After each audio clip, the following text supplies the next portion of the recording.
We continue this international tour of early access reviews with Ronin 2 Souls, an action RPG developed by M11 Studio, a two-person crew in Turkey. In this game, you take the role of Kenshi, who is on a quest to become a samurai. How you decide to go about it from here is entirely up to you, or at least that's what's advertised. Being in early access, is this game worth supporting? As a disclaimer, I did receive a free code from M11 Studio. While I appreciate the free code, it will not deter me from a fair and honest review. Sounds good? Let's begin. So the first thing that I saw and noticed is that this game is being developed using the Unreal Engine 4. And I gotta be honest, I'm so glad to see a different engine being used compared to the Unity engine.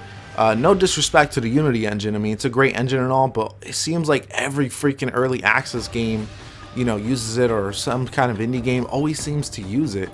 And I just want a bit more variety, and plus the Unity engine allows for some better graphical fidelity, which we will talk about right now. It's easy to see, but the graphics are far better than your typical indie game. I mean, most games on the Unity engine on the Unreal Engine 4 just look far superior than what I see on the Unity engine. It's not always the case, but a majority of the time, yeah. I mean, it's not AAA quality here, but the environments are incredibly beautiful to look at, and the colors especially are incredibly vivid. I really love them, especially the red forest. When you just walk in there seeing the leaves and everything, it looks amazing.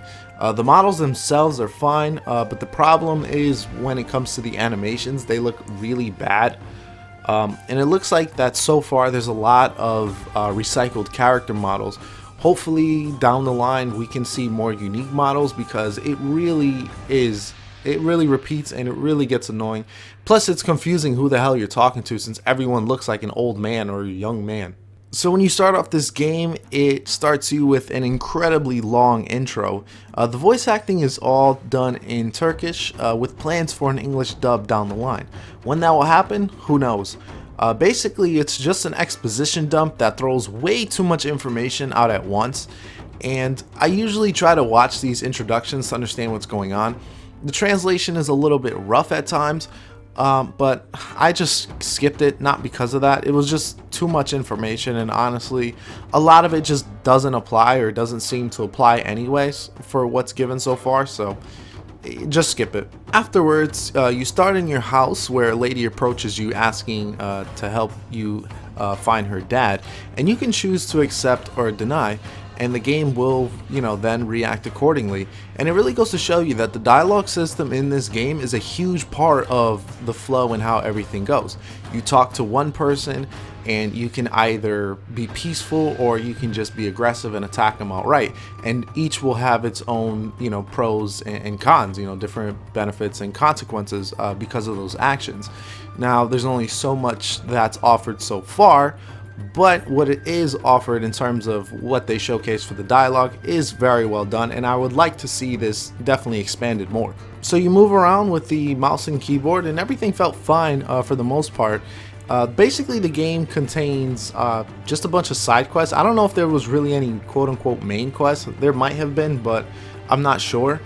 But I just basically ran up to different people, talked to them, completed missions, fought some people, etc, etc. But yeah, just a lot of quests here, with various rewards to get, but that's basically what it is so far. Now the RPG portion of it regarding like leveling up doesn't really seem to be fully expanded on yet, doesn't really seem to be fully developed yet.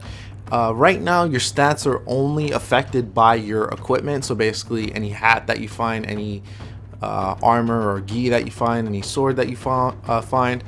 Basically it can be found throughout the world just exploring, which I love the exploration aspect, or it can be gained from completing quests. Now there is a decent variety so far, but the problem I have is a lot of it feels very fourth wall breaking, seems very jokey and not really relative of the time period. I'm not sure what specific time period this is, but being in Japan and seeing some of these items in here just feels out of place. Now outside of the dialogue picking up things, there is actually some combat, and at first I was getting my ass kicked because I had no clue what I was doing, but then I quickly figured out that it's actually deceptively simple.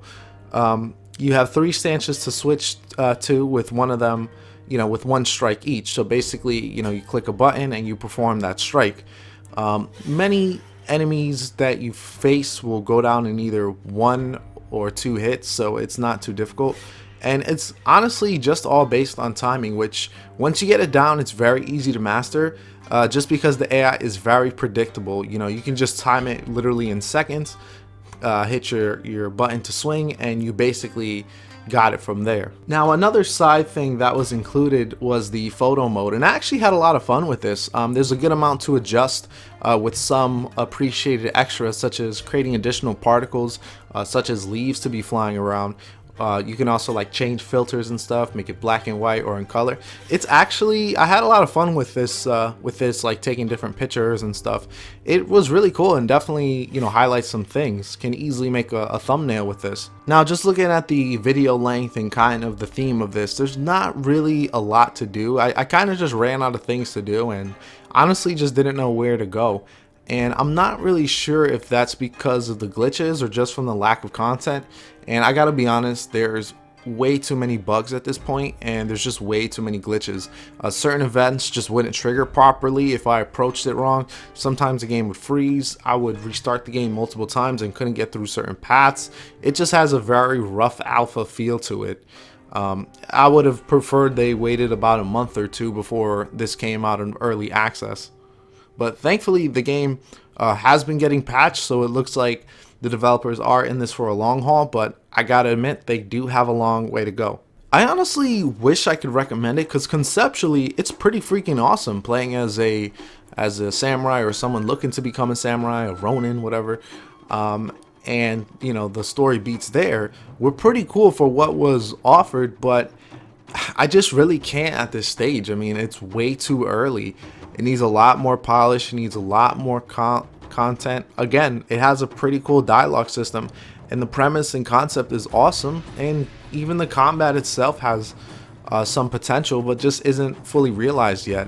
The RPG elements are far from fleshed out, and honestly, as much as I said, I mean, I'm still personally intrigued to see how this all turns out, and hopefully, hopefully next time around, maybe I can revisit this later in the future. Who knows? But I'm just hoping that one day this can be a surefire recommend. But at this time, definitely pass on this one. I just wish I had more to talk about. Either way, thank you guys for watching as always. And this is Powerhouse, signing off.